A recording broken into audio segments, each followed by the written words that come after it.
Ganda tanghali magulay. Di tayo isa may isa na no. Tinanghali ako si mamasada pa kasi ng tricycle sa umaga no. So napakaganda na ng mais oh. Bali mag 2 weeks na yata ito. Ang edad dito. So ngayon maglalagay na ako ng fertilizer ano. So tamang-tama na yung laki niya. Yan. So ayan oh, napakaganda na ng bulas. Ang lalaki na niya oh. So lalong gaganda yan pag nalagyan ng fertilizer ano. At saka ito nga pala nagsubok na ako magtastas ano. Ayan oh. Maganda. Mas maganda pala muna mga gulay maglagay muna ako ng fertilizer bago ko padaanan itong aking araro. Yung manumano ko araro para sa ganun yung fertilizer matabunan ano. Ayan. So maglagay muna pala ako. Magdala ako ng fertilizer bago ko biyakan lahat. So ayan. So ready ko lang itong fertilizer no. Ayan, karga tayo sa ating motor. Ayan, malalaglag na nga eh. Hindi ko na inayos eh. Ayan, so iayos ko lang mga gulay ano lang ako ng fertilizer. So mga gulay, ito ang ating gagamitin fertilizer ano. Urea ano. Ayan. So lagay na tayo. Ito kasi pampalago no, pampaganda. Tas pagka yung ano na siya, yung pangalawang abono complete na ilalagay natin pag malapit na siyang magbuntis ano para sa bunga. So lalagyan ko muna lahat yan bago ako magbiyak para mas maganda.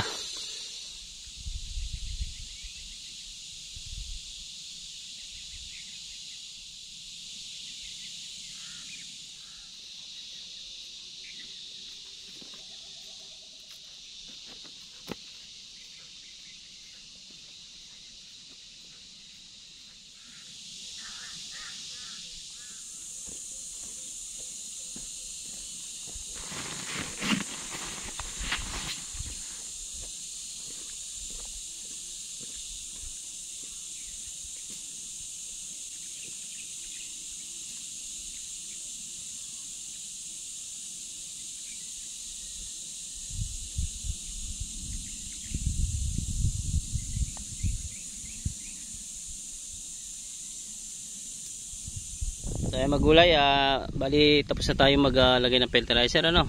Halos ayan nalagyan ko na lahat oh, ayan, namumuti na siya.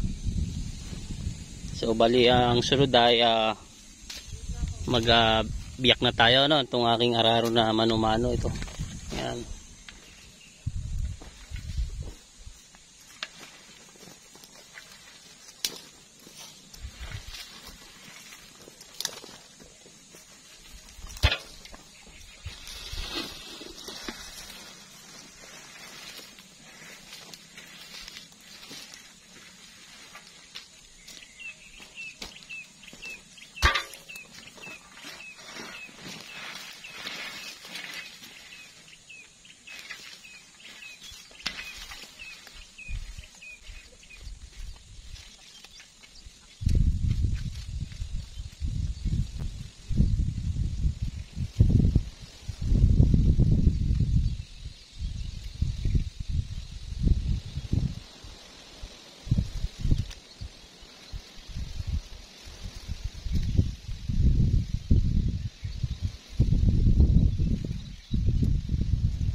Bali malambot lang ito ano.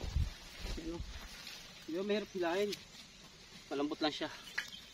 Kasi yung lupa malabo. Pasma na sa ano ng ulan tapos sa init. Ayun. Paganda. Kasi tayong kalabaw. Yan tayong kalabaw. Napakagandang gamitin itong aking araro ito. Laking bagay yun. Maraming damo na papat nito. Gulay, pahinga muna. Grabe init, alauna ng hapon yan. Tayo nagbibiyak ng misan. Ito, malapit na sa kalahati. Siguro mga 3 tudling pa, kalahati na. So ito na yung nadali ko. Yan. Yung maganda na kaysa compare nyo sa walang biyak na. Oh. Yan o. Pero itong may biyak ay maganda. Malinis, puro mais lang makikita nyo ano. Kung pangkain lang hindi natin kaya kainin yan, gulay. May isama pa pambenta. Marami-rami rin yan, no? Kalahating kilo yun eh. Pahinga muna. May ay bibira na naman ako. Update ko na kayo pagka yung tapos na ano. Ito muna. So magulay yan, hindi ako nakapag-video ng ano kasi malolobat ng phone, no? Tinipid ko yung battery. So meron pang 8 tudling na natitira yan. 8 tudling na lang. So malaki na yung nadali ko, halos mahigit na sa kalahati, no? Pagod na ako, yung kamay ko wala na, paltos na, masakit na.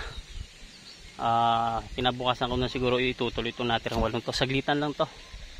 So malaki na nadali ko, yan, no? Kainitan pa nga eh.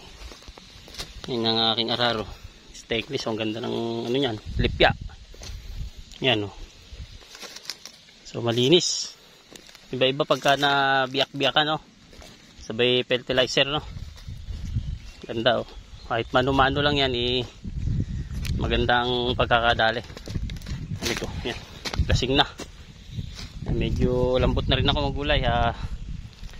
Pagod kasi ano, alauna ng tanghali ito, mag-alas 2 pa lang. Binakbakan ko ng kainitan tanghali. Dumating ako nito pang alas 11. Nagabono pa ako. Tapos ngayon nga, baby ak. So yun, sa ating mais, ano, mga gulay. Dito na, thank you for watching. God bless, paalam, bye bye.